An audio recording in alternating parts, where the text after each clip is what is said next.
Hey everybody, Daniel Fusco here, and welcome to today's 2-minute message. Today I want to talk with you about how to deal with discouragement. Now, before I do, I want to make a point, and I think this is important. There's a difference between generalized feelings of discouragement and what would be called clinical depression.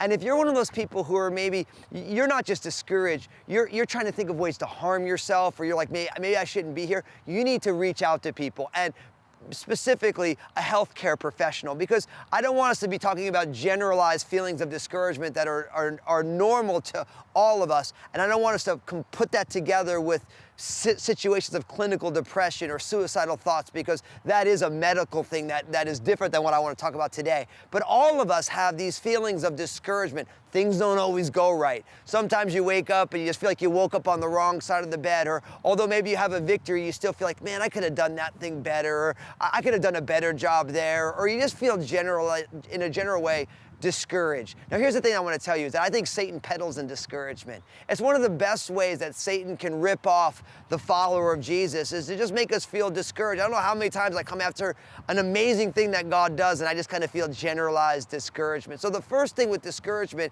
is you need to be able to own what is it that's really making you discouraged. Out of the entire event, what is the specific thing that's making you discouraged? And I think by taking it down from I just feel discouraged to what is it actually, then we have an opportunity by really defining the discouragement. Then we can take the next step into, is there any way I can fix what made me discouraged? Because oftentimes the problem with discouragement, if we don't define it, then we have no way to try and alleviate the discouragement. Now, if you're feeling discouraged and you know exactly why you've defined what it is, something in the past, you really can't go back and redo it, but you can make an action plan for the next time you're in that situation. Like, let me give you an example. Sometimes I'll walk away from a conversation and I'll feel discouraged because I should have said this thing. Now, I realize that I can't go back and have that conversation, so I define what it was, but I say, in the future, if I'm having this kind of conversation, I want to make sure I bring this thing up. And almost for me, it's always like, I should have brought Jesus up into that conversation. I should have made sure that I interjected the finished work of the cross in there. So by having an action plan now, when I move forward, when I have another conversation, I know that I want to get that thing done.